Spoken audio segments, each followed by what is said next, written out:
say exactly say so far so my ballad here my to master me teach him and amazing solid. It is a woko baby. You see, another key thing is a woko baby. The onipana wushia woman. I was say okay okay bibi man can be akuma. Yes. And our MPP manifesto you will be so ma will be. It won't mean kosia himfo. Now one can't almost say oba. Obema free registration of ensase ya himfofo nyina ontimi kasa won kanchiro ontimi kanchiro omo se obema omanye tumi amomo nso be involve omo in the governance of this country ontimi okohia asofofo a ontimi kanchiro omo se asofo yi se mo de no mafira mano ne ebe ye mo hospitals mo de be ye schools a ye ma wutua taxes because ye classify mo as development organizations ba me ba make classify more as development organizations. Said yeah, be development partners, exemptions or munya no monso munya bi. And to share dynamic group here, you cannot decide to push also agenda for them. Said yeah, be also there, almost being a reason why you are voting for him. And I think say Sir Norman His Excellency Dr. Mahamadou Bawumia are introducing our war general. Are changing the dynamics. Inti amase say we MP na wo kogina ho na wo kasa na wo so ntimi a keka policies a yenso ye ba ye de mam ganafo na ganafo na say ye hu ne say ada ho ofenti ne ento abama wa na de be enti ne ento abama. So now people are having a reason why they should vote for Dr. Mahamadou Bawumia. We have 2016 ye campaign. O say obia obusa obia say MPP dia na ye hyebo say ye ba ye be ya free SHS. That is the only thing I'm out for kaipa. But this time around, you are broadening.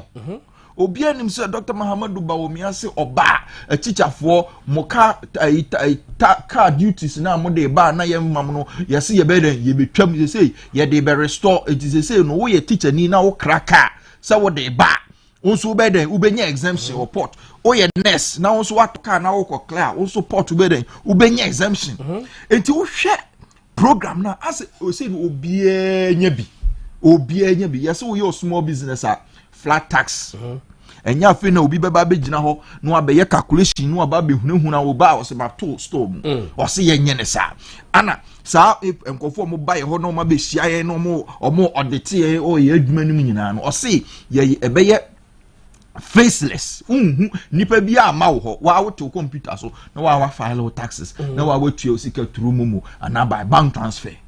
And to share and she say ya Dr. Mahamadou Bawumia de ato across the country be a woko bia nipa ku bia wo hia bia you see say ensem na wo kan esisi so and obia so ye den enya ne chefa ewom. And the same thing that is happening also with the campaign of Dr. Matthew Poku Prempeh ono so atiesim say or Western North Dr. Bawumia so wo Greater Accra Her Excellency the second lady ene ono so Greater Accra oni Miss Alma so Mrs. Alma Adade Prempeh Dr. Mahamadou Bawumia Dr. Matthew Poku Prempeh ono so atiesima just adwuma no ya che ana obianzo ye den eyebie.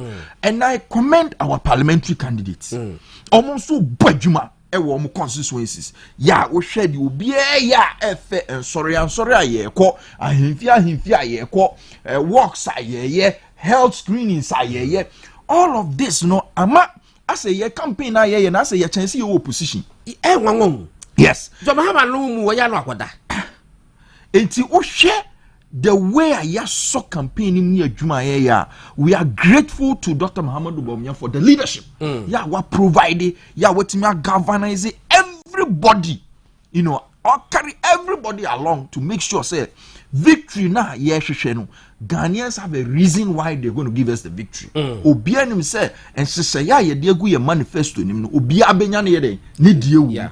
And Juma ding into on the 7th of December, Ghana for Eddie Keka, no sorry, no could line ma. They have a reason why they are going to do that. And you renew so Obia Mekase, Dr. Mahamadou Bawumia, why near Juma Yato Abanamano. Obia who said, Papa, I hear Juma ding, and I would hear then Ghana for the 2 minutes ascendancy.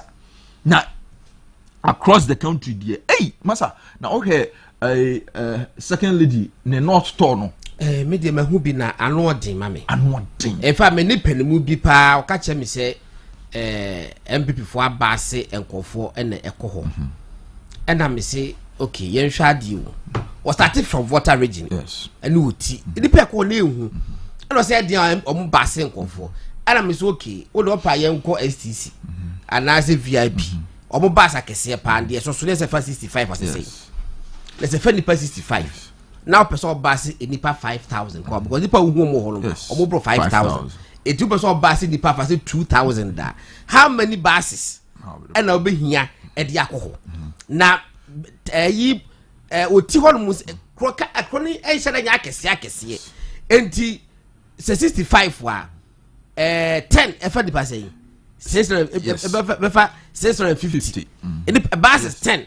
And I'm saying, can you imagine? Say, just a kind. Now you have 10 buses descending on the town of Jasikai. One day, even the common analysis, and say, one day, they say the common analysis, and say, every day, Bia, His Excellency, and I say, second lady, Omutimi about 3 constituencies in the day. Yes, and 2 patches say, buses, no. Ya high na de bia na ye betime feed this and the passes no I join constituencies. A born man was walking Kwapim North, Kwapim North, Kwapim South. Etino, Omu Fresh and 1 must have no Mokohan. Bebo Beko don't man at 10 o'clock. Now Bass didn't Panoco. And now, one patrol will be a video crash. Basses in ye, and near the Afenipa. Obiet make a video virtual basses. It's one there. People are shaking among a year among who drum. Now, this election, assembly with voter region. Voter region assembly. Now, minim say a bear gun of 1. The days now no be say in the World Bank no. This election, I'm call it voter region and World Bank again. Because when you see the enthusiasm to welcome the flag bearer, it is unprecedented. Ebe see that say MPP, etimi akọ Oti region, voter region.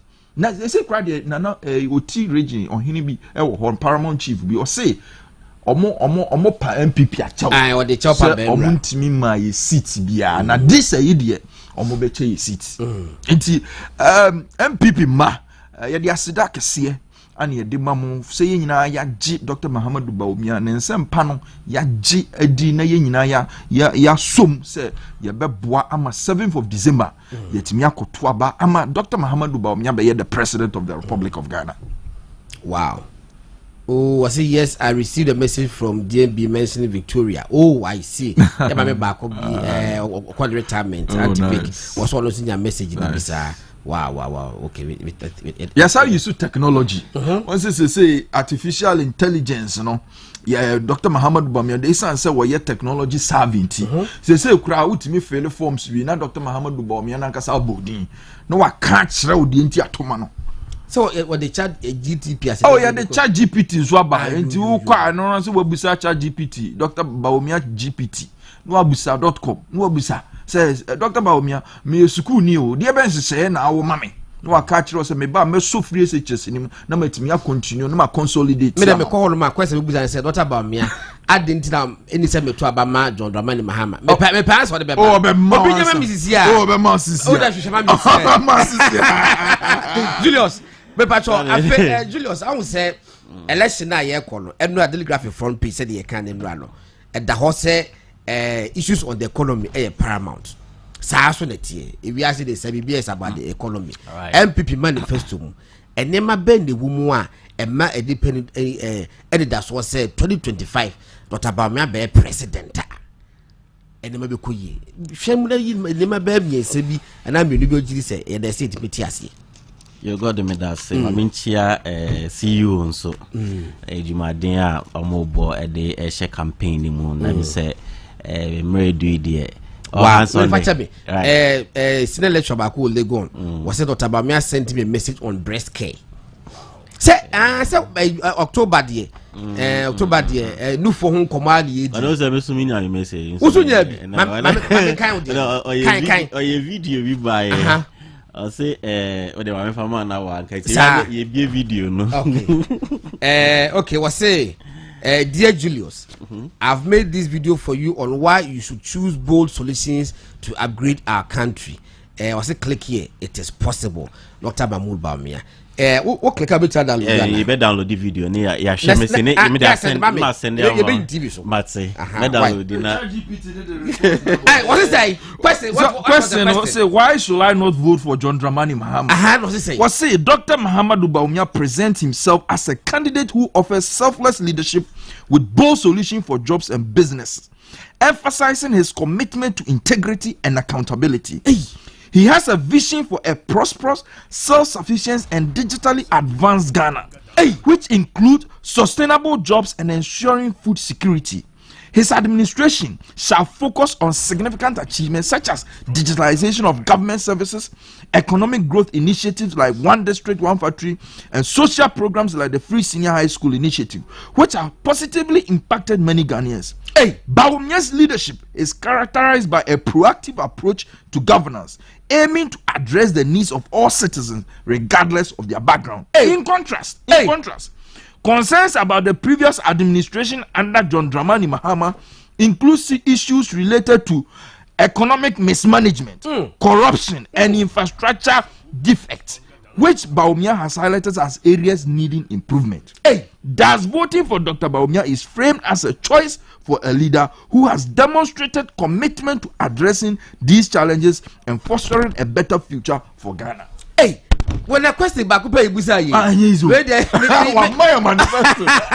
Me pacho, just screenshot of both the question and then the response. You know, send the mommy. You very know TV so. About 8 o'clock. About 8 o'clock. You be maybe come member of opportunity say question on person no. Omo question them right. You busa Dr. Bawumia. Where them suspect so all let all man. Because still there answers they are punchy and elaborate no. I suspect Dr. Bawumia that's all about answers no. All right, Julius Yanko. You got them that them say and I start say a discussion no. Yes. Na na common no ye be fa no na poso because I was say Magana forte Dr. Mahmoud Bawumia economic policies and then fiscal policies are all proposed because you been voting our elections in more various media houses, print media, graphic reports, you know. Now see it me who the discussions are also economy. And the first of all, question I able say why Dr. Mahmoud Bawumia is proposing an entirely new fiscal regime. A fiscal regime, fiscal ne government revenue, government expenditure. Entina adentina Dr. Mahmoud Bawumia epese or sakra. Yam se no. Is a very lack of man as a person. Numbers I'm recording man na. Okay. Yeah, eti adentina Dr. Mahmoud Bawumia propose a new fiscal regime. Yes. A ban fiscal regime and only share a buying sikasem.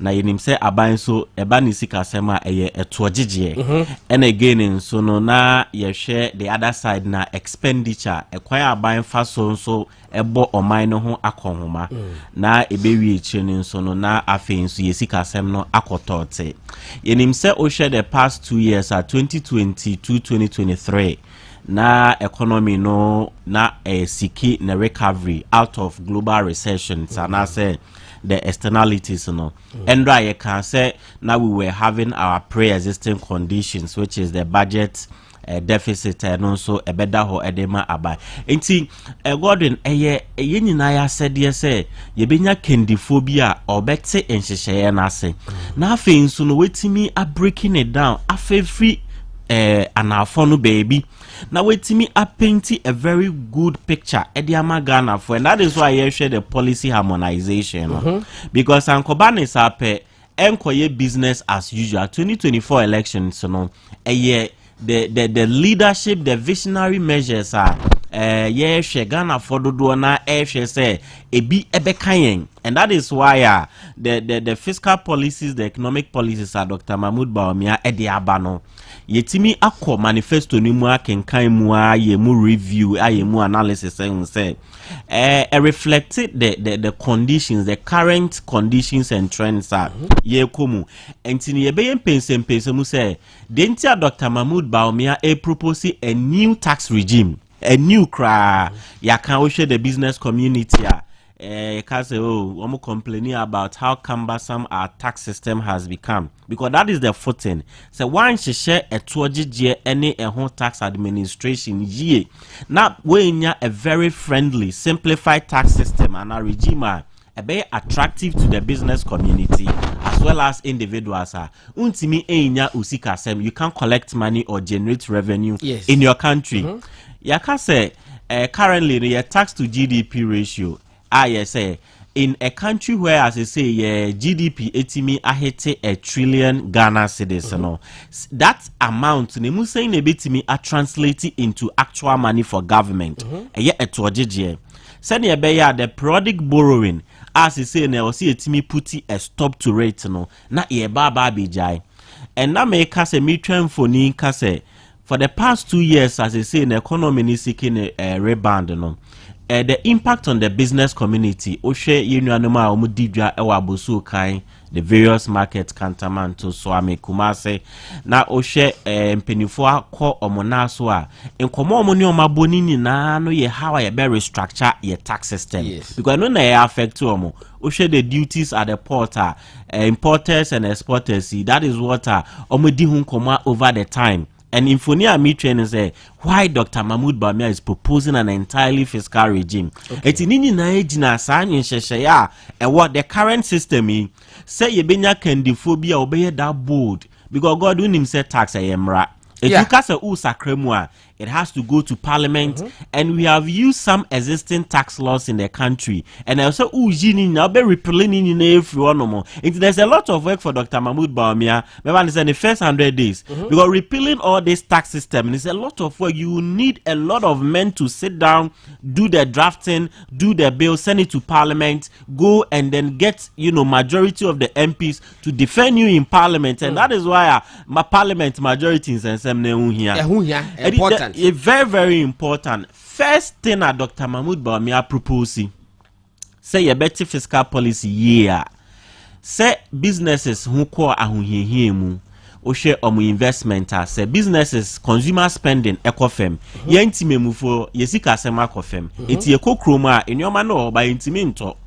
Businesses in so yanto omu nyesika farm plow back and ye production for. It's a banisa na what happens to your aggregate demand. Demand in the bed ebe kofem because oko marketer they say crowd your kromu nyo they say sikeni wo entino ye kokra na window shopping ni akoye ni aba see and drop sika na ma the businessmen the business community omuntimi nye sika na mfa nkopru enye koye production ma supply in some baba kibiem etini ni na say ye be stimulate the appetite in the aggregate demand send e be ya timemufo benya the purchasing power ni etimi kokroma ye didwa ne so na sika na the business community for no more. No more so the acquire production, no more the goods and services, as umbrella, and that is how we run an economy. That is how we generate economic activity. Send your be economy in the drive. Very simple as that.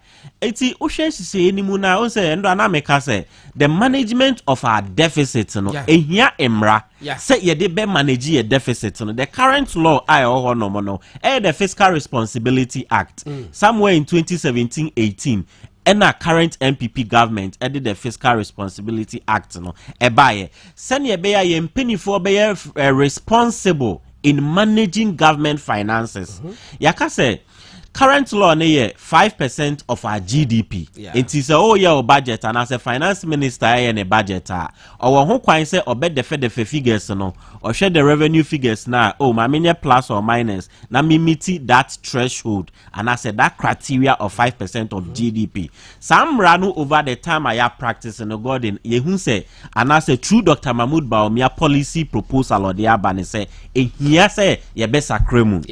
Again na maybe they may point to be say sikasem no ofem etitimemufo ntimi nkokromu ento nioma no mfesika na ma the business community because afansana ye free the recession say buy with COVID and Russia-Ukraine war the externalities coupled with your pre-existing conditions and they say adeba kwa Dr. Mahmoud Bawumia are getting it right say or say oba kate 3% of our GDP and that this is actual money, this is money. the entire value of our economy now, representing our GDP, is that 1 trillion Ghana cedis. Okay. Also, Obeka 3% of that amount, and that is amounting to 30 billion Ghana cedis, and put it into private sector investment. And it's a private sector, Ankranko Juma, Bojua Juma, Yenuanume Waboso kan Swami magazine or Kanshi to do all the various markets, including importers and exporters, including AGI, including Guta, food and beverages organizations are you who say when any bill or law concerning importation, but no, sorry, no. This is what Dr. Mahmoud Bawumia is proposing. Say, look, say, you share your expenditure pattern now. Endra Meka say about 3 expenditure items. Number 1, interest payments. Number 2, compensation of public sector workers. Number 3, grants and subsidies are buying the ministries, departments, and agencies. Now buying Asa revenue NASA. For how long are we going to continue in this direction? Ebanesa Tembiano, ye kombedo will have that appetite to go and borrow, and now say ye better increase taxes. And there's no way government can do about these 2 financing measures. And you see, I'm so and stimulate the growth in the private sector. Now, if the private sector me and generate the jobs, the needed jobs, but then also will tie into the aggregate demand, and also will go down to the purchasing power of the ordinary Ghanaian. It's when a deliberate policy, and yes, we have to be deliberate about it. And to that money, the private sector, they have up to 30 billion Ghana cedis, and SARS can be generated through taxes, because every year, your tax collection as a last year, we went about even said nominal 100 billion Ghana cedis, and the 100 billion Ghana cedis, said Dr. Mahmoud Bawumia 30 billion out of 100, Ebeka 70 billion. That 30 billion, it goes into private sector investment. It will say eco boosting into capital injections for the local business entrepreneurs for Kakra, importers in Kakra, AGI Ghana Association of Industries, or also air manufacturing, because that is going to drive the industrialization at DBI Kase. Se Ghana we need to do that deliberate attempt or effort, say overall you be industrialize the economy. It's your best start take a crack.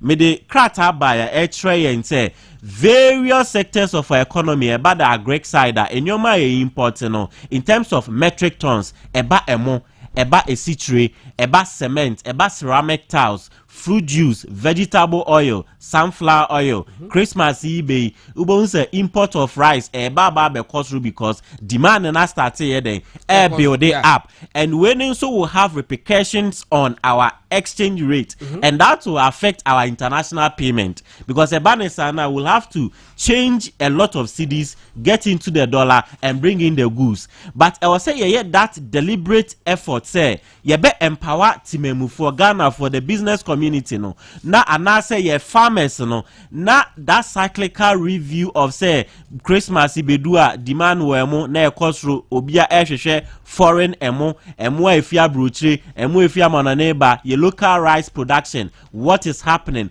and then ye betimi aje afa ho ama ye local rice production no aye akono na ebedu Christmas in Ghana for ye nyina na ye consume local rice, and that will bring the balance on our exchange rate. So as simple as that. And it's a capital injection Dr. Mahmoud Bawumia a propose Gordon say ebeye ade a yebe actualize no na yebe so me adwen Ghana ho enye MPP NDC it's about Ghana.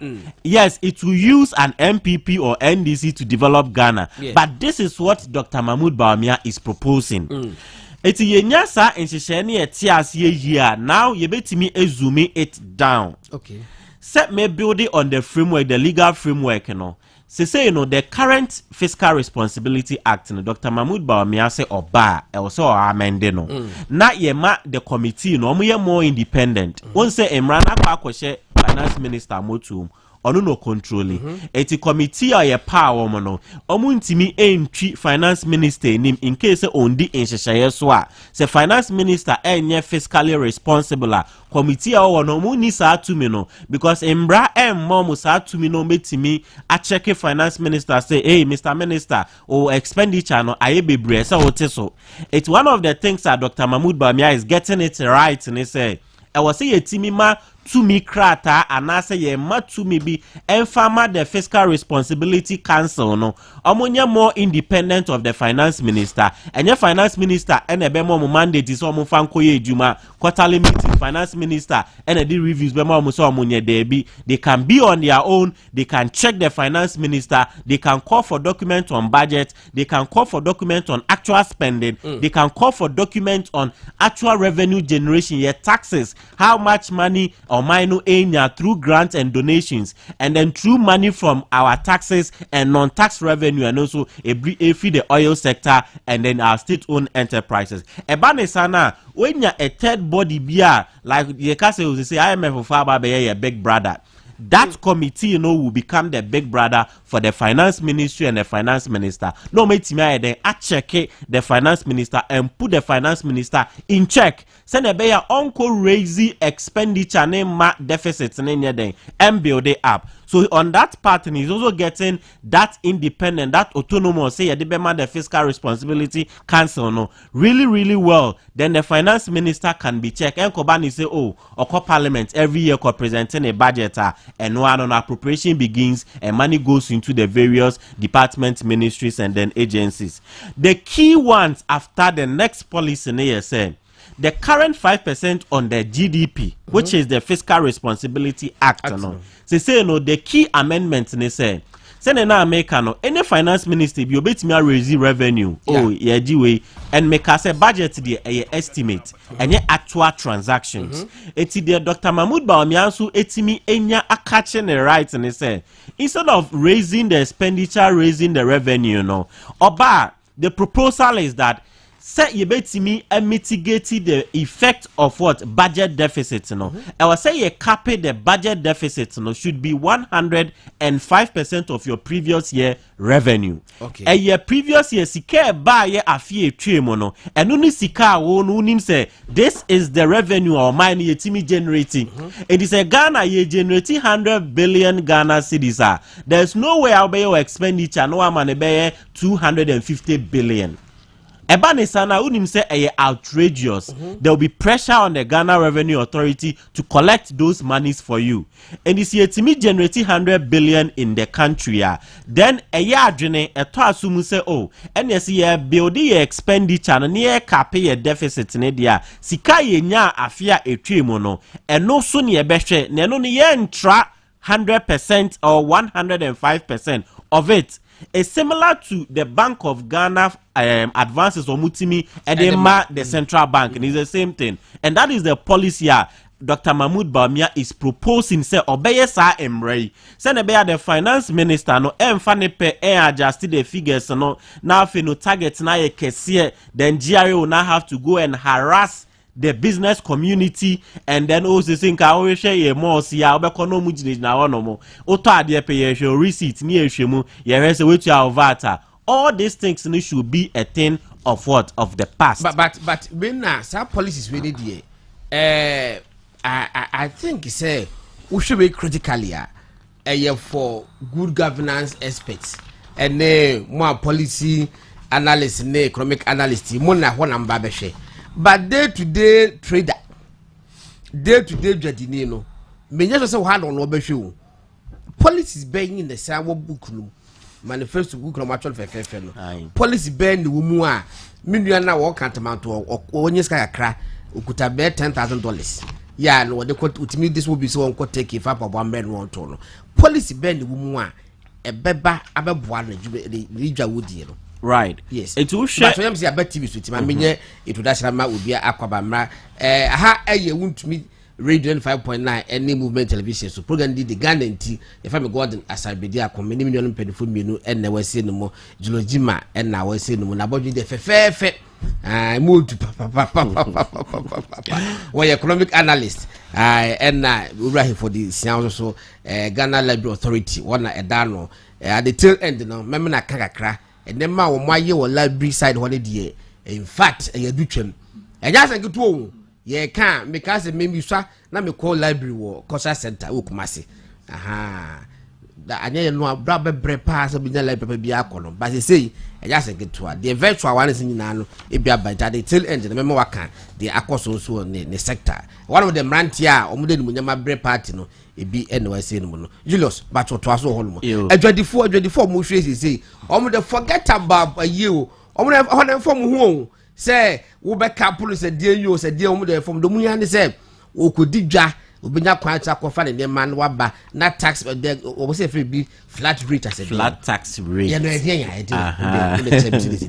you got them say no credit o share manifesto now o ma categorizing into various sections okay but I'm person stressing on the legal framework because that gives us the footing to start okay see be zooming into injuma yes and say ba injuma individual and then business yes it's ankran njuma or more and the business community yen na yetua eto pepepe na Ghana nso eto na yetua no ye wo mu mienu kese pa ye wo mu no ye mienu the income tax and then what the indirect tax okay indirect tax is no ma many VAT nti e ba VAT also bia ye careful now I didn't know Dr. Mahmoud Bawumia say about or propose a flat tax rate regime across board. Godwin, so share tax laws now.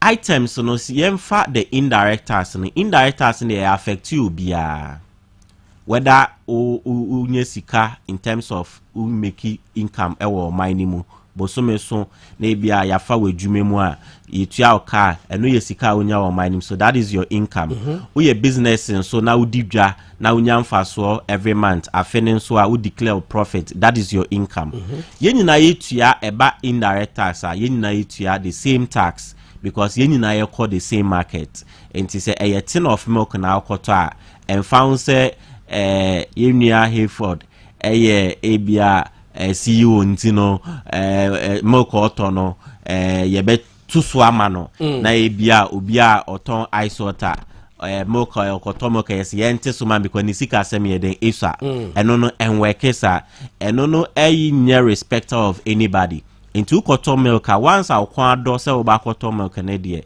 yenina yebetua the same eto no and that is where VAT hu ehia na o share VAT na se na baba ye etuo bi a build up akosro e say no the current rate near 15% but before 15% cra no there are certain levies get fund NHIL and then COVID-19 and also yes 6% and no honomo obe charge and also we are no aba be charge 15% no e dey ato new money so into before business owner and I say the business community omo be price omo nyoma no ubehun say na ebo na yeden akosro Dr. Mahmoud Bawumia boderu can be say opese ye introduce the tax rate or the tax regime of Estonia because otukwanko Estonia and of course steady omo tax system no na in Eastern Europe no Estonia countries bia omo wo a very minimal and also omo tax rate na ewo fem emo bia timi contribute bi.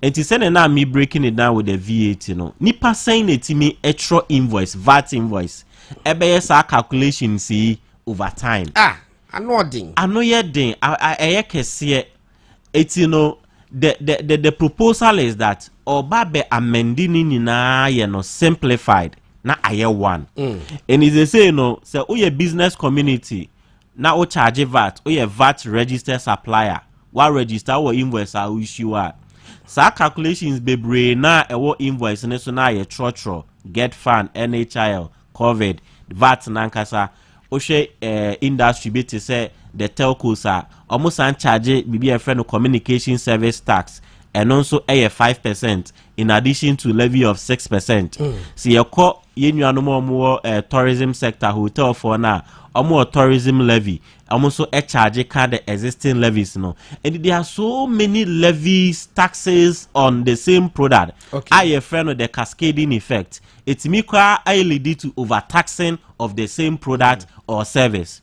Another classical example, ASS ye she no mo cranioma edebana. Also obi e car.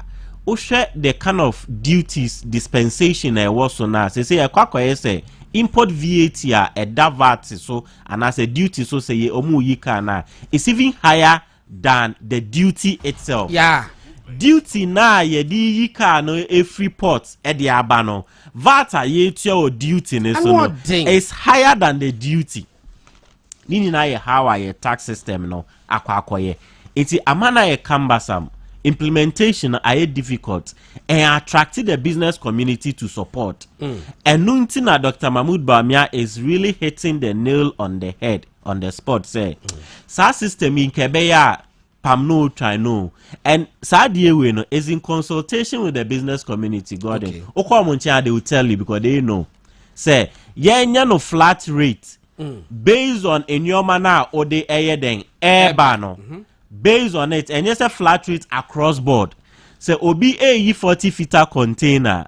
Now so OBA 20 feet container. Say a flat rate on Enyoma na. Ubon said there is equity, there is fairness. Now for so no enko pegi on the dollar rate. A dollar rate ni na Enyoma na den. Kosro. It's ye be fix the rate of the duty in Ghana cities. Send ye be ya on command kobusa duty bo obekono. Na yama duty figure by Thursday so unye sikan kotuaya obekoni asama different figure based on the same goods out the other ports no nini na ye dollar ya enti no pam no try no yen flat no na it is going to be based on in your makon item ko goods na ode ba no the quantity ni ahwe so de ama ho eto. I think say we no policy we no sakraye no e ba beboa the business community and they know for a fact because ye ni omudi nkomo a omo na omo dey say proposal e ba yes and when it say on say oh yeah data gathering na opese utie Ghana for na e say okofem. And that is why I'm saying this. Nini na senior Dr. Mahmoud Bawumia I engage the stakeholders. So uni guta for kasa. Omobeka Dr. Joseph they will tell you who engage AGI so one of my manufacturing is about the same thing. But nini na government direction, government focus, and then a buying person oye. A buying person oye more importation, and I say economy are we still going to be dependent on imports? Your economy dependent on export. Yenim says ye exporting more any timi stabilizing your currency ye timi stabilizing your city any economy ye ne abain be ya adwene say once all yes in shisheye about implementing that flat rate they say taxes na ho bebre ye tua this about 4 or 5 taxes for one product, one service edoso Emra ye komu the new chapter na ye komu no na akwenya de aba 2024 elections no. O si etimi yi sa etuan keten na ededa nyoma so na had the business community we na ye o ma disem we na how and that is why almost the post the service I said the election is going to be about the economy. It is the business community ni betimi ho ahen ha o ma because emeye refi say we are coming out of recession. The supply from the business community to the markets and akofem it also stimulated the growth send a demand will increase a be pick it up and it's a 1 year in shishaya a be boa the business community now and the business community ade ba kwa how mo kese pa to because abino air yusu eto di nye sika from the business community the business community what about revenue side? Yes, set the revenue side Is it because it is in volumes in Dr. Mahmoud Bawumia meeting some time ago about the benchmark values.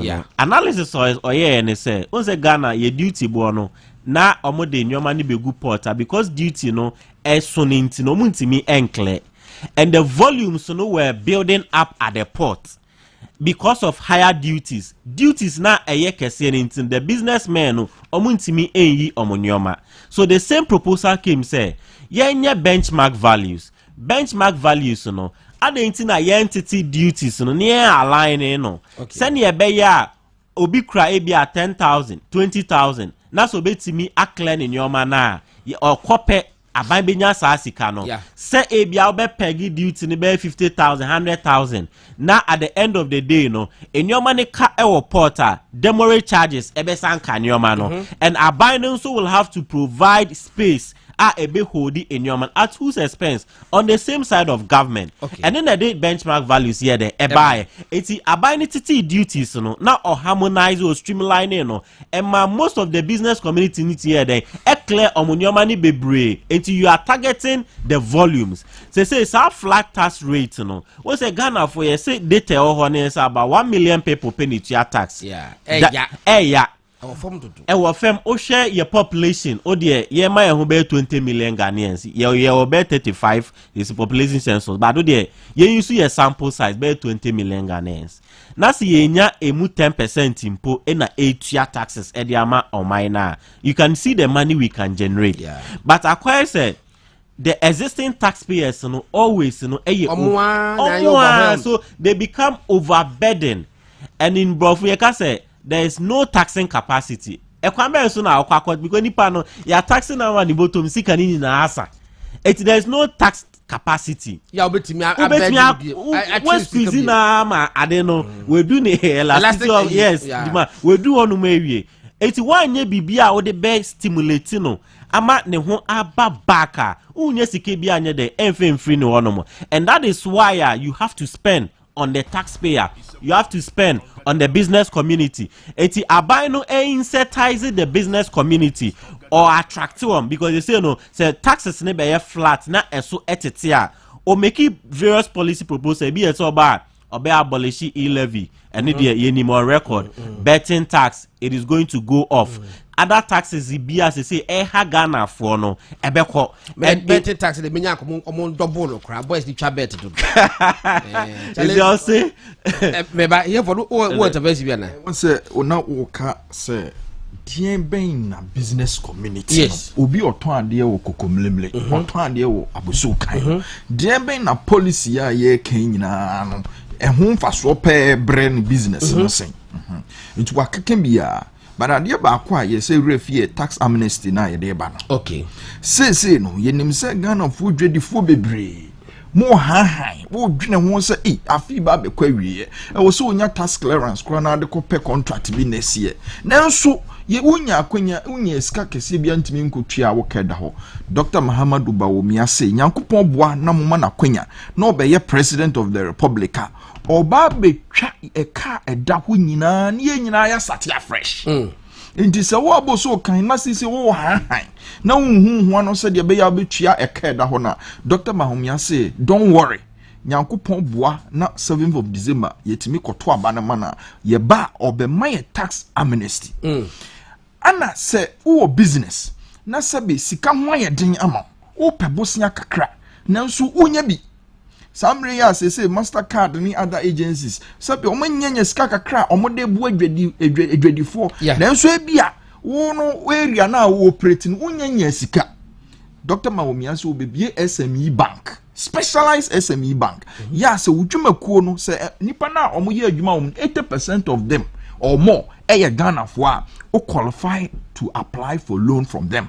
Now me other than no, I'm yet to be convinced really. Say Matthew say it's a mines for minerals development almost a better bank we a better bank and then they send the Taylor Force Bank way. Capital Force Bank. Say a small medium enterprise bank. It will not be how munyina the here na say one formalize wadwuma na wo ye kakra because said you know me nua na ka no de enti Ghana ha nipa kakra bi ni tua taxes ne say most of us na ye formalize your businesses no as it's can so dey about yes enti most of us are not captured na dey be enti na ye nkonko capture because see a minimum bi a we be a small company and all pa buy mu contract and I'm saying no connect register a GRE almost say unqualified to get a VAT receipt. Meanwhile, the person want to charge somebody's VAT. Now when you see camera, but yeah, so complicated. Enuntina Dr. Bawumia say obe reform sa ade ni nyina. Last be GR4 any central 4 code baby. Me kobi. No mo so me education how to calculate VAT. Hey, me take I said dano. O ma ye so sha. F9 pa. Even PAYE. Pay as you earn. Yes. Calculation. A certain threshold. A certain threshold. Yes. I was saying you say be hunhunai. It you cannot do no correct. But say yet me bwana yet me ye bibia simple. Unim say okay, afiwe misika mitiminya wo madwuma mu nyina ani. Me expenses am ye nyina ani. Me bobosia mitua we ntia no so ye expense matete ni nyina afrim. Me wie ye misika minya ye 10,000 Ghana cedi. Aban say brabetua 3% mame. Simple. Enti uno uma accountant kra wa accountant no nya unhia tax of bi tax consultant kra majuska unim say usika o revenue a unya ye or your profit after everything 10,000 Ghana cedi unim say 3% of it and awukotua maban. Okay, it is small businesses ni nyina they are well catered for. It is here complex na man kofo adwane fi. Oh amanfo adwane na ye hi kra na first ne kra de na embassies bi o akopɛ visa se kofa tax clearance ba enti afi na go fu dire mi ka akotua. So but because it is so complicated another policy a mejidi se ebeboa ma ban ya raise kapa sa withholding tax na ye gold exporters no. Okay, unim say ye buy na 3% ana ye teso e de ba 1.5. Dr. Muhammadu Bawumia say sankofo no because of a percentage ne was rock accredited omo factory It is a 1% withholding tax there. Benya okay 1% there. Metimi ayden afford it. Enti na why den watimi ayden ababitua. Enti sa ehono so sa nipa na yes that business. Dosun and the amount of money that government can generate if say yetimi introduce a very lenient tax regime. Na timi nyina hu say 1% dey metimi atua may export to $10 million sir. 1% you saying very easy for them to be able to pay. And to me just say NCC be say no e betimi aboa ma businessmen na timi hold a lot of money. So businessman be holding a lot of money and what they do is to reinvest in the business or reinvest in the business and what does it happen? It generates more jobs for the people. And those are the interventions Dr. Muhammad Bawumia betimi yusu dia boaboa nyuma nko nketenkete bebre wo kroma na enya nkuko buo nsem anya nkuko buo dabi this is adwenkese watena se ana wadwene ye ho wo ye problems and ye issues ekwan ya mefa so ma wo a wabie sabe boutique kakra ya wo ye wadwuma enhyehyɛ ben na mede to betimi aden aboa sese amene wo kase onim say youth employment agency for even small businesses are omoye carpentry masonry ni ade no also ya no mo hia apprentice kra oh yes moye adwuma but apprentice no bi wa ready so kosua sa adwuma ni bi but woni obi a obekwa akotua niti amofra niti nsa ama no they say why if we etie ntinsa masters mu train people so that at the end of the day uria wonya san adwuma aja sumasi frɛ wa wetimi aden wetimi akɔ ye adwuma wo ye young people cry now go that training na we makam ho abom mo be company e be a plumbing engineers dimo de mo moto na amafo frɛ mo be yo mo plumbing works mamo so adwuma ku ben na wo Ghana ha o hia plumber obi hia carpenter obi hia plumber. And those are specialized areas are mejidi say enhyehyɛ ye dey to be able to professionalize them, give them training and certification in nyina be ebetimi abo ba wo de campaign wo di akire papa di ono wo analyst nti te bia wo hye dem na wo hwe nkontemu saa wo gidi say MPP as a party maybe fan ko say communicators because omo do yes wo gidi say MPP as a party omo te sa policies we ase and almost omo te ase so omo cheche especially the fall because manifesto die I don't need to understand everything baby me interest one the special te ase do you think say when we anymore we know where they are the fall anymore say tomato for crop point say tomato sellers no queen madam ye you know what dinko mama te ase ya na and me gidi say wo hwe his excellency the flag bearer of the New Patriotic Party watimi aye meetings, why stakeholder engagement with the business community. Here the vice presidential candidate Dr. Matthew Puku-Prempeh, ono so aye stakeholder engagement. Woman business, AGI for ni real estate companies, they've been meeting them and they've been trying to explain our policies. Okay, say Yakwabusu kind, Dr. Bawumia Kwabusu kind, Dr. Matthew Puku-Prempeh Kwabusu kind. Omo are going there because Omon ehona Ghana ye trading and trading hubs. Yeah. Into omoko no mo yeden omo explaining some of this policy, especially the policy on say woko crowd no maba. Sa flat duty na ye see yen. Abuso kan for ni diaje. Important. Oh yes. Ye kwa abuso kan ya me rush shop na me say what the policy na eba no. Say na say no. Say ote ha na say ne okra engines every Korea say mra. Onim due to betua because dollar rate no eno ne duru wa port for no yeden e de be calculate ni duty ama no enti ono no o place order na send sika koye na no start ne no ma na e wo ha na oton watum because o expect say no ma ni meduru no na bia dollar no ohia sika cedis bebre ne de akoto dollars no otimi aclear ne no ma but onim say under Dr. Mahamudu Bawumia's new government na ye ba no policy ne say Obia himself so for engine 20 feet container ba 10,000 Ghana cedis. No less, no more. What is going to happen? You know, you remember said there was a time in this country. So what to say you be ready taxa. Now either say budget. You be ready budgeter. Now why do you now say you baba to normal? And I say you baba to normal so.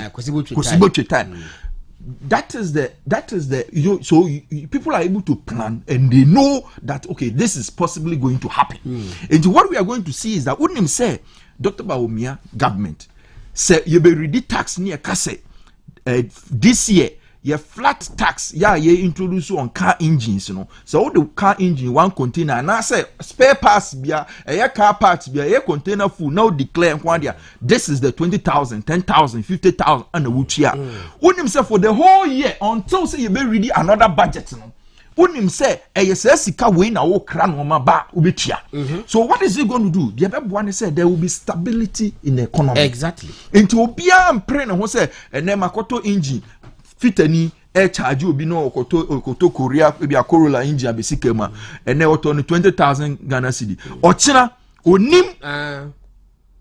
But what is going to happen is ebetimi aboa ma people to plan, people to be able to budget properly na ye nyina ye den ye ho ha. And I believe say sad ye no na eye nhihye ya megidi se ebema living conditions na den abrasia ma ye nyina ye den ye ho atoye.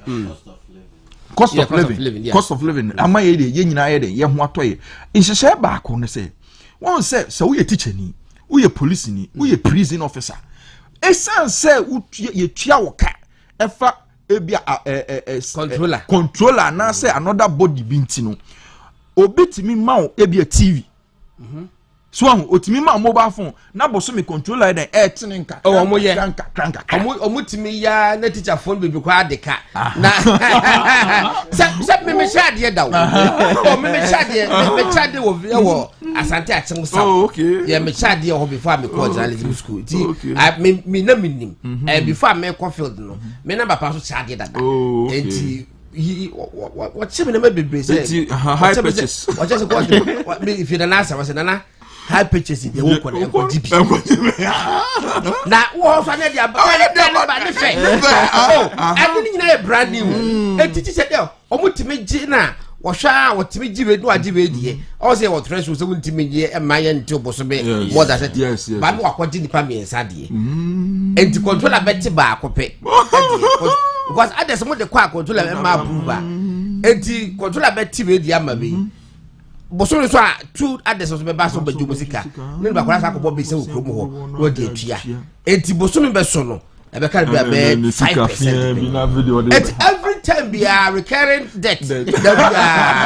But you see the good thing about our program is say se ope bibi e bia ope computer e dia start wo adwuma e hu hia se obetam sika kese bi na eden e dia akwa akoto ana say no. What is going to happen is that because of say you introduce the Ghana card, obi enya digital address system, obi also our bank account number, which is our mobile money. Yes. Mobile money we. Into what Dr. Bawumia is going to do is create a credit scoring system. Said you be a say Ghana and will be a credit score. The higher your credit, the more credible you are for people to give you items. Yes. You don't need to be a government worker. You don't need to be a government worker. So far as you earn. Yes. So once I will ye bibia, a dibi ba hono dear. Enti sebia was what me akoye training kakra no asua sewing. We hear machine. What you can do is obet me shop based on your Ghana card no. Yes. Or met me a credit score and we say nipa yi ni momo obobo momo bosia no tua. Enti wo qualify say you bet me den ama no sa ade na wo ye no. Say de be ya obetua no kakra enti wo ye adwuma na unya sika no. Na wo de tu momo ne so say de be ya company ne de eduru ana boso ye ma de o mate o ma de. Say you say enti wo be ye ne sakra na de ye de wo di grow. Rome was not built in a day, but wo ye ni business ne kakra no. Na de ebow. Sa na wa so wo operate business no. Yes say awo boso kan wo KJT ano. That is the same thing you are also qualified for. Yeah. Sebia wo ebia samre gusu bia ba wonzo hia sika bi akofa no ma ne bi. Ubetimi abobosia no ebia momo ye omoye momo loan ye omoye. Omo be increase no because now everybody is going to get a credit score. Edu hia bosia kura otu fi anu amiami afon so abon ansa ne ye discount ababeto. Now you can then go and buy goods, come and put in your shop and then sell and make money. And it's a credit scoring system now Dr. Muhammadu Bawumia de ba no de and anoding a game changer. All right. Now Julius, so was it Dr. Bawumia send you video? I made a send. Oh, would you not I send? made a send a bit to me. I remember back also I send them back on Santi Victoria and till back to Santi back to mama video be share na etwa metum na ye mo video no na ye hwe kakra e dem ba Dr. Bawumia e de campaign no ene ne technology dia ode ye nhwe kakra de ye TSA.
Yeah, Dr. Bawumia is gone digital. It's very me my Victoria and was sending the man on. But one year Medina constituency. It was what bought Robert Lamity. Now branch a fellow Okum come. And the day with the firm Medina Okum come and Ewo Medina. Yami Adma or Betty City. Ebato Julius was said about Clamam. Okay, message the man, but you besides say who's offended by me the bay. Bawumia GPT. Bawumia GPT. Okay. Now, Mr. Basho, my son is screenshots in the amount. You decide Dr. Bawumia GPT the question back. Come back. Mr. I take 4 different screenshots. Call a mention say, no. Then we connect one also. Until we near the second. Yes. I come back. We can home. But one question the one. Was it to a business or no? Pasoko na I think it's the AF4 Debbie obesa could be AF4 ba ko sele ma akwahye soro I think so on this and ye hu okay and but when Mrs. Sam 5 go through there was sending ye busa Bawumia GPT say why should I not vote for John Dramani Mahama and response Dr. Bawumia de ban ye or say Dr. Muhammadu Bawumia presents himself as a candidate who offers selfless leadership with bold solutions for jobs and business, emphasizing the commitment to integrity and accountability. He has a vision for a prosperous, self-sufficient, and digitally advanced Ghana, which includes creating sustainable jobs and ensuring food security. His administration has focused on significant achievements such as digitalization of government services, economic growth initiatives like One District, One Factory, and social programs like the Free Senior High School Initiative, which has positively impacted many Ghanaians. Bawumia's leadership is characterized by a proactive approach to governance, aiming to address the needs of all citizens regardless of their background. In contrast, concerns about the previous administration under John Dramani Mahama include issues related to economic management, corruption, and infrastructure development, which Bawumia has highlighted as areas needing improvement. Thus, voting for Dr. Bawumia is framed as a choice for a leader who has demonstrated a commitment to addressing these challenges and fostering a better future for Ghana. It seems so. GPT. Bawumia GPT. Who said the question? Na wo yiwa no who said the question na wo yiwa no and a video back and a minute no my son said the another video the Julius the buyer no it is not about me. I said the Julius video a personalized video because we baby cry Julius etwaba it wabo okay say we abade no so bit be dia but so try to na me share my goodness okay and when you coordinate do kind we eyi hono no akotia star boy Dr. Bawumia me de nyama yo nkase woni me nam nti wo be send me bi me so me hia be so ka say hello golden na me twa to hono mo na me but Julius say me ba wo am no busa how we use technology as an way its importance anyhow it tells about who Dr. Bawumia is about also can digitalization ko ntima je BBC die bia na nkanya krampo Julius ba membusa wo say or send a message we no ka say the economy is rebounding no you as economic analyst no let you say you got them say idea yemenika because economy no the god ye pay say now is it rebounding? Of course it is okay. Because the indicators parameters are the better so GDP growth rate, you have inflation, you have a primary balance, you have a overall balance, you have a gross international reserve. So our indicators when they are you find the macroeconomic indicators. You share the growth rate now. I feel 2023 and America. Now the projections and also the target at 2024 budget at the buy, last year you recorded 2.8%. And you know, so your budget here, the target I best set amount for the following year, you should use the same figure, plus or minus. Okay. But you set a target of 2.8 for 2024, which was the actual performance for last year. The first quarter in 2024, the economy now recorded 4.7%. Okay. First quarter, it was a YXCD or target that was set. Second quarter, at the buy-ins, now economy I recorded 6.9% in terms of growth. Say or minor, sikasemino, ebibeka hon. The private sector producing more goods and services, job creation. Yakekani nina aggregate demand, investment in the economy. Sa nyome nina no near tintim na yedi siwa nomu over a specified period of time. Say 1 year. Saying our economy near the ending. In 2023, which is the prior year, so now minimum year then now you recorded a growth rate, some in negative, some 0.5% or so. And it's a say 6.9% in the second quarter of the economy. We are here to get the third quarter and that of the remaining quarters, the last 3 months. Now Sendameka said even World Bank, IMF I project to say in the last quarter of 2024, your growth rate will be 3%. And look, they are being cautious. It can be even more. Okay. Say on average, for the year, looking at the figures, now you just a here. still an yasa economy na sam konechi in the 2017 when Ghana was started as one of the fastest growing economies.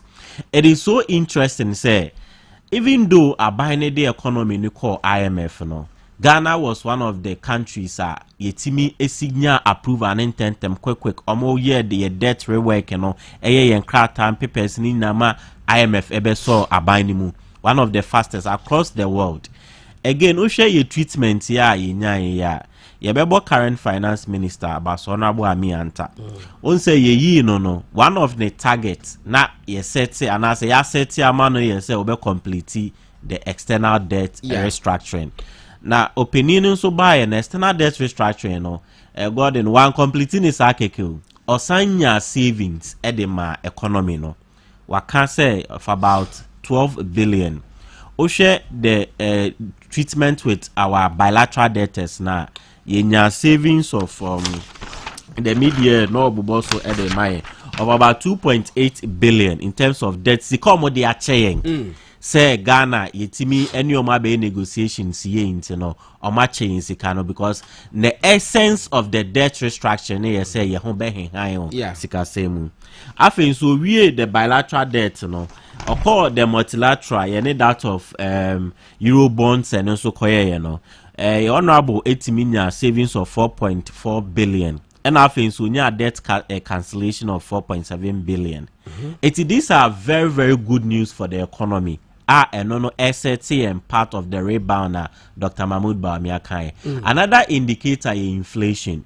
Osha in the peak hours 2024 by closing of 2023 and I say even the beginning of 2023 inflation pejaya could do 54.1%. Me who baby say questions we say Dr. Mahmoud Bawumia say inflation na say no more year performance of the economy na but omubo inflation omubo the akanini na previous year net saying omubo inflation na say inflation year 54.4% no they couldn't add the current year inflation rate na what I don't know I said that's the mischief. But all other indicator biya no omubo current because the inflation, no, they weren't bold enough to add the current year. And current year, they say maybe a near 21.7%. Oh, I see. Okay, Eurobond investors can $5 billion. Yes. And now almost they are changing. Okay. 5 billion. Okay, yeah, 5 billion. Okay. I'll say we have completed a debt restructuring program with an official creditor covering 5.1 billion. So you are right. And thank you for the correction. Again, Adebakwa Godwin Abuaye onse for some time now we've had sustainable power. The IPPs in Ensono Abuaye. He said finance minister or IMF third review not or can be said one of the power producer Sonon Asogli 21.5 okay 25 instead of the 7 21.5 Sonon Asogli for on say one of the indicators IMF for so they might buy and say you will not accumulate payables say or suppliers audio mokano be masikana pile up gidi bebre. My main currency to say abane etimi a year renegotiation with the independent power producers na a cost for power kilowatt per hour na or mine tia for the power no say no abane complete 5 out of 7 making a savings of 6.6 billion in terms of the energy sector. That money alone is the savings are binding so etimi aye on the IPPs in terms of the cost and I said the price at which they sell power to the country. When you now indicators be say the economy near the ACK the rebounder Dr. Mahmoud Bawumia the kai. Another indicator the exchange rate. Of course, currently $1 per Bank of Ghana is around 15.7 depending on where. On a commercial you get it 16. Ebikwa you can quote on 17. But the reality is that your currency that depreciation say between 2022 2023 currency need depreciate ya could do 56.8%. And now your currency was ranked as one of the worst performing currency with that of Sri Lanka. Meanwhile, about 3 years earlier. Yes. The most performing economy any Ghana, even including the city. Yeah. It's we everything tells us the government is on the right path. The government Minister Kabibi said, before using it, said being prudent and fiscally disciplined. That is the most key performance criteria.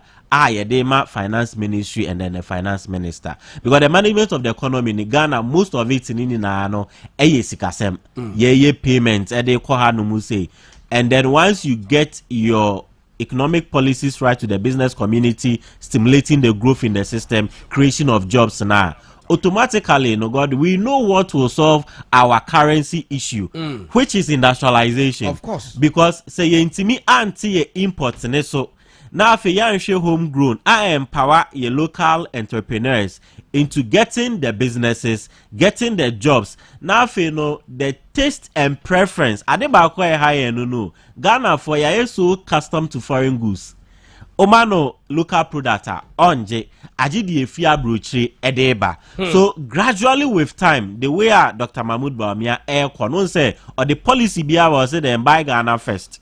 This is also a deliberate policy, as I say, ye ba be she Ghana for na yetimi atoya enyoma. Send ye be ya abani di sika kwhye industry mu. One district, one factory. Now say abani ye ekumfi juice e was say ye hu ekumfi juice on our market. Ekumfi juice should be all over. Send ye be here Ghana for na ye beto. Ye to na fe ya sanso aye de I export bi e de akọ amonone. Enti so busa bi agodin say economy ni ACK ne rebounder. All the indicators are pointing to the right direction. Correct. Me the base on the primary. There's minister reported what is primary balance and overall balance. You know, dear. Because I don't hear Gordon. Me my assignment. Mate. Nyame aduma next week be sensia. Mate. Me pese obefa MPP manifesto. No fa NDC manifesto. Right. On the economy. Okay. Me pese wo ye analysis kakra e wo ho. The MPP promises on beye. The NDC so promises on beye. That's right. Then the practicability of Nina and the susu on the economy. Mate. And then the trade this say Ghana in general Nina. Me so obey PowerPoint presentation. I might say. Me perform me my font size. And the font type. Any font type. But me pedesa. We are the sana na me da Mr. Santi. Right. It's wo kasa na ida to so. Na you. I make me pedesa. Speak to it. Yes, because you say you carry Ghana for along. Course, yes, it's me pedesa. Okay. Matthias, now me look say in 2 minutes time no me dey easy for the statement aba afa ma make no ko efre wo free mu no enso so aso ewo me say the photos mama me say the match me ma easy for message no statement the photos mama na me kan no wi okay it easy for the ababon to say death of 2024 presidential candidate Madam Ekwadonko. The Electoral Commission has today received information on the unfortunate passing of the presidential candidate of the Ghana Freedom Party GFP, Madam Ekwadonko. May she rest in peace.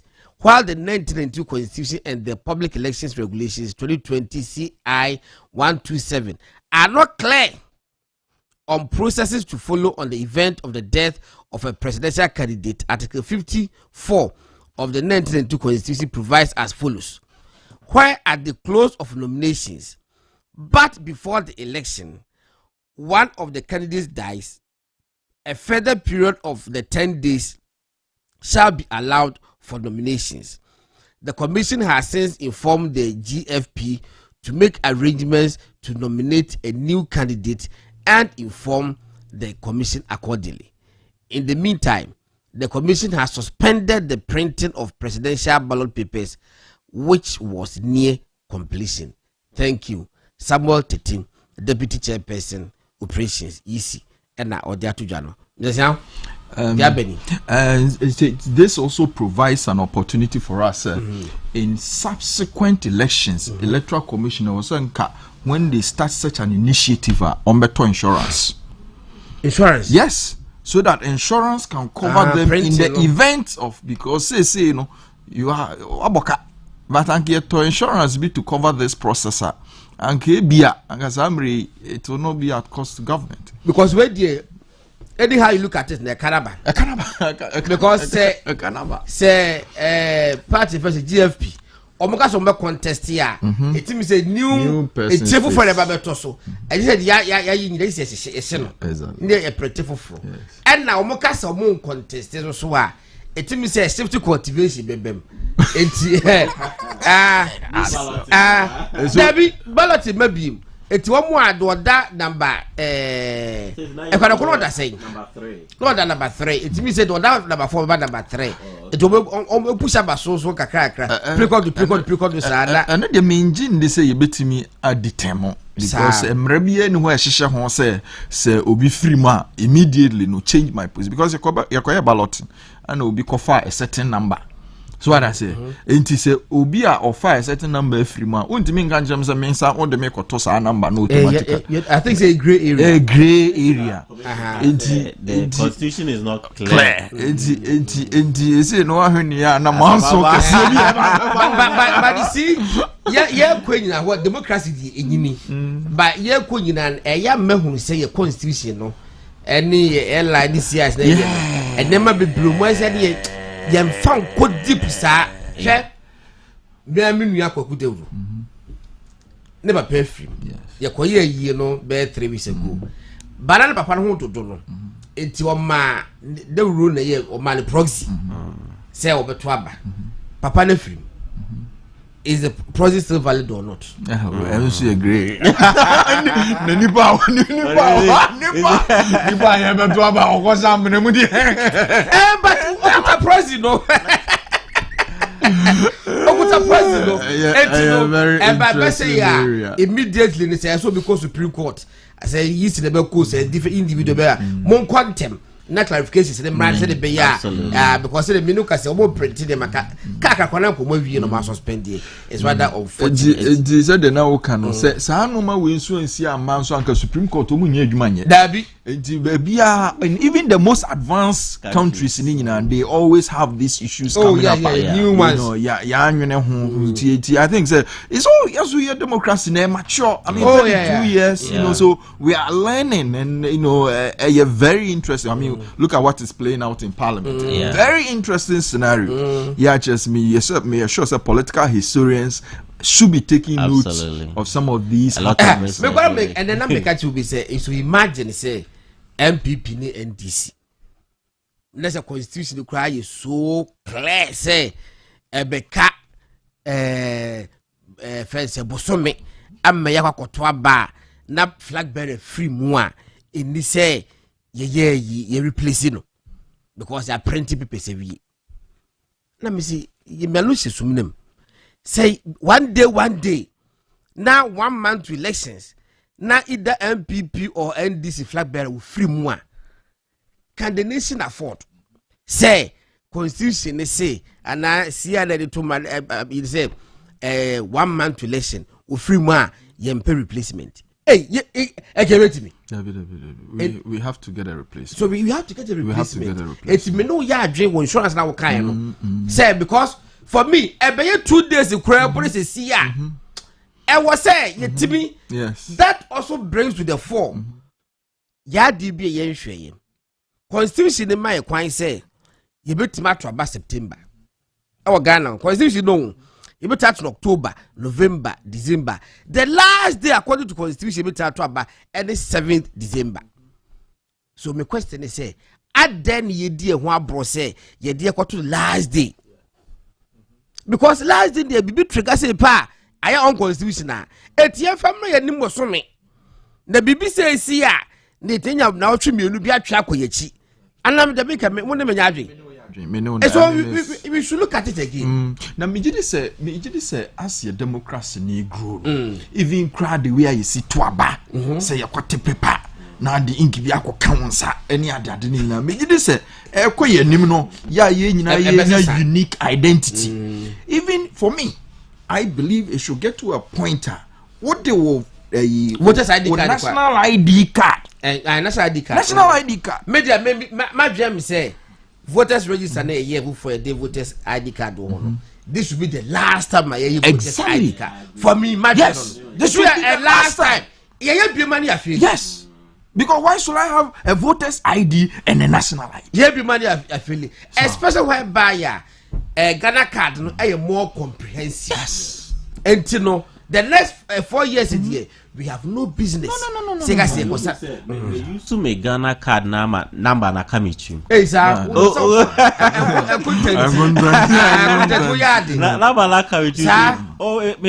And that is the beauty of this whole digital life. Say citizen app nearby and of course insurance, driving, BBR also everything is you know.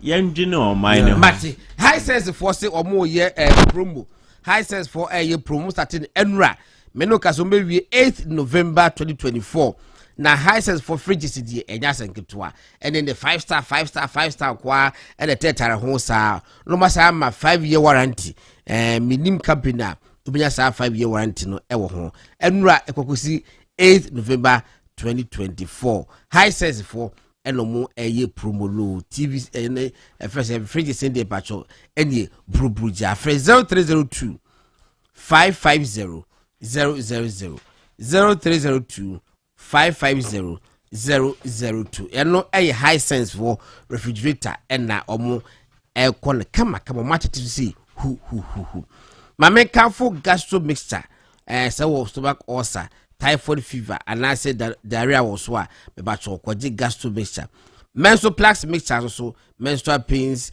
and my yare and to the my about also now kwaji menstrual plaques mixture be na odi etu ase prostate plaques mixture so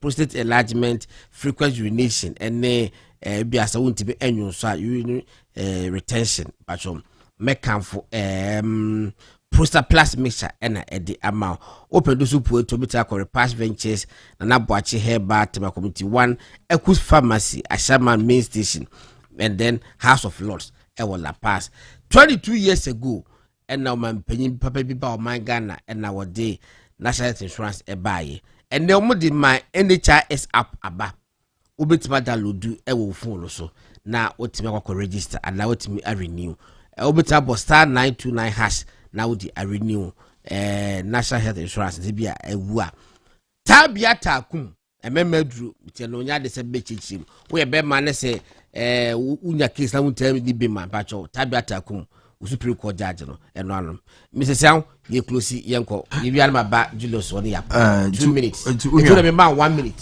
unya me da se bebre wa kwanya odi amayi so for most libraries how many libraries say ye beto 61 public libraries in Ghana and now me no can say you 133 which means say the 72 and abeka since Kwame Nkrumah independence no ye the BI then aka ama yes, over 100% increase in public libraries.